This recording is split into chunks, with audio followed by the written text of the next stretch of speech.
Hello. Ngayon ako huli guys.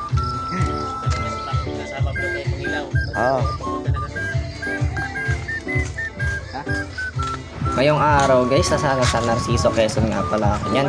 Dahil kakatapos ang nagsagan sa akin ng aking timo. Kaya pagdesisyonan namin na umuwi muna saglit ng Quezon para makapagpahinga lang at makapagliwaliw saglit. At yan nga guys, kasama ko nga dyan guys ang tatay ko at ang pinsan ko na si Iken at ang papa niya si Tito Edison.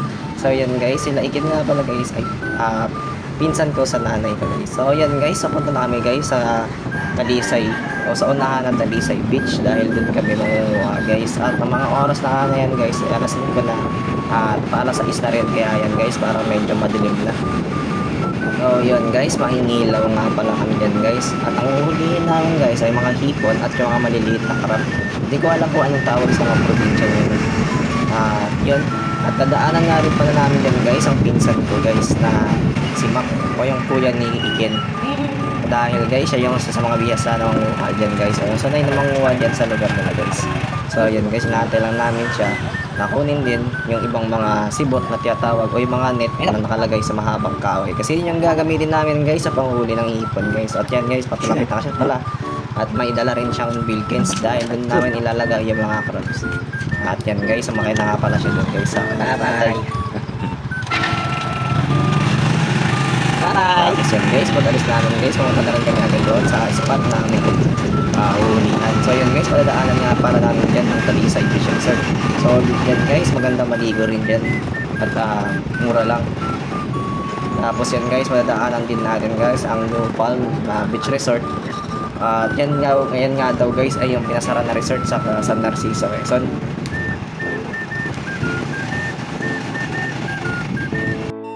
So yan nga po pala, hindi nga pala ako naka-face mask dyan. Sorry nga po pala sa mga doktor ko na nagbibilin lagi sa akin na mag-face mask palagi. Wag po kayong mag-alala dahil wala naman po ako nilapitan na ibang tao. O di ako lumapit sa mataong lugar. Dahil wala rin naman kami gaanong kasama dyan sa pangingilaw namin dahil kami lang din. At yung ibang mga nangunga at syempre magkakalayo-layo rin naman po yun. Kaya sorry po agad. So yun guys, makalipas lang ng ilang paglalakbay o ilang minutong paglalakbay, nakarating na rin kami sa tabi ng dagat. At dyan nga guys, iniwan na namin ang motor namin sa harap ng bahay. Tapos yun guys, palakad na nga pala kami guys sa tabi ng dagat. Hindi naman siya ganong kalayuan guys. At yan nga guys, inabot ko sa tatay ko ang sibot tsaka yung lagayan namin na timbang. Dahil hindi ko kayang manguha guys dahil ako nagbibideo. So yan nga guys, naglalakad na nga pala kami yan guys. Napunta doon sa unahan pa sa may medyo tubig dahil doon na makikita ang hipon at yung ibang pwede pang mahuli. Minsan kapag sinuwerte nakakakuha nga daw dito guys ng isda. Pero sa paang palad, hindi kami nakakahuli. At yun nga guys, makikita nyo na lang dyan guys mamaya guys kung ano yung makukuha namin guys.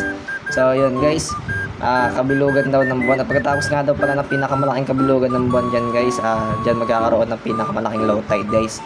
So makikita nyo dyan guys, ang haba-haba rin ng nilakad namin dyan guys dahil napakalaki nga daw ng low tide na tinatawag guys. At din nga guys, may sa unahan lang guys ay nanguha na kami dyan guys. Dyan nga pa sa puntong yan guys, si Tito Edison at si Iken ay may nakitang maliit na talangkalang guys. So yun guys, kinukuha na nila guys. Talagang kailangan din mag-iingat dahil kapag kayo nagkamali, sigurado kayo masisipit niyan guys at napakasakit din yun. So yun guys, nahiwalay na nga pala sa akin yun yung isa kong pinsan guys. Di na nga pala ako gano'n nakapag-video dyan gano'n guys kasi nag-try din ako manghuli sa unahan guys sa medyo malalim-lalim na ng onte. So yun guys, talangkarin yan guys na hindi na namin nakuha kasi may masakit talaga guys pagka kumuha. At masyado silang mabilis guys kaya sa tubig guys. So yan guys, nakikita nyo dyan guys, tutukan na namin ng ilaw pero napaka-iilap talaga guys kaya bilib ako sa mga nag-check ng huli dito guys. At ito ay first time nga lang pala namin guys, di nga pala kami sanay manghuli, pasensya nyo na. Sila lang yung mga pinsan ko lang.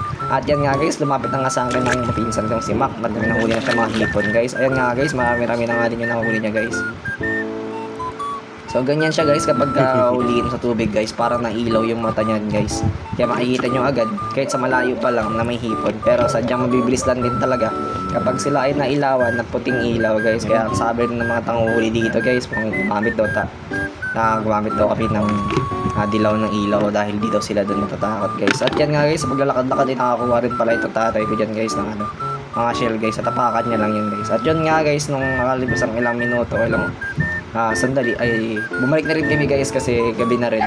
At may pupuntahan pa sa pinsan. At yan nga pala yung mga nahuli nila guys. Cute. Nakakuha rin ako ng hipon dyan guys, di ko lang na-videoan. Isang piraso, nakapakaliit pa guys.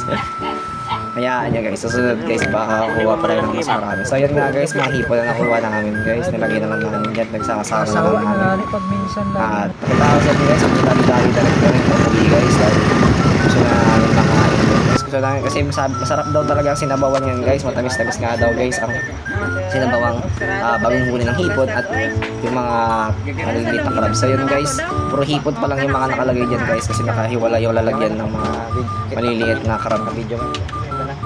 So ayan guys, ipapakita na dyan guys yung pagbuhos din sa paglagay ng maliliit na crab. So ayan nga guys, may mga shell din.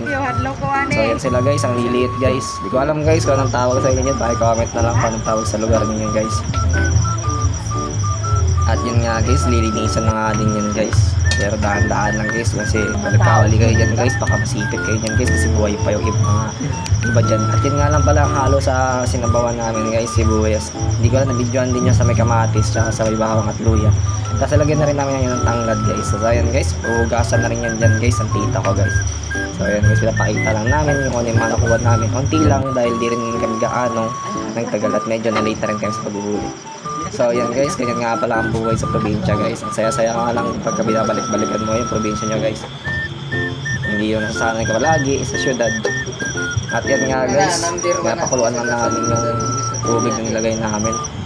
At nung kumulo-kulo na rin yan guys, nilagay na rin namin yan guys maya-maya yung mga nahuli namin na para makain na rin. Saglit na lang pala yan lutuin guys dahil hindi rin maganda kapag sobrahan yan sa kulo.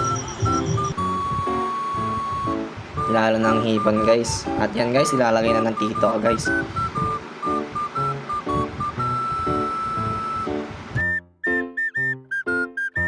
Siya nga pala guys, nagtatanong din dyan kung kamusta na nga pala ako guys. Okay naman ako guys, tapos nga lang ng second cycle ng aking chemo.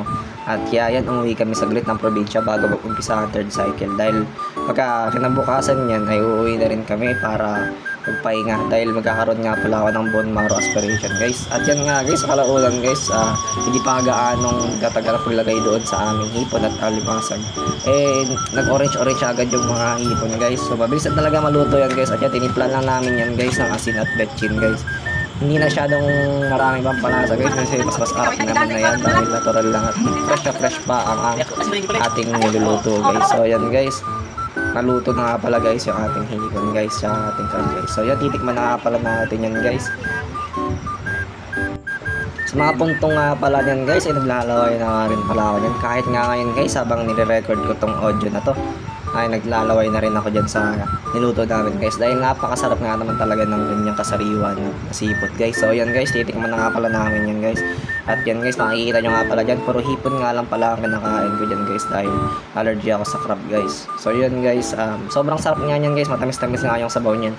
Hindi naman siya literally na matamis pero malalasahan niya yung pinagkaiba sa sariwa na seafood o sa sariwa huli kaysa yun sa mga frozen na guys.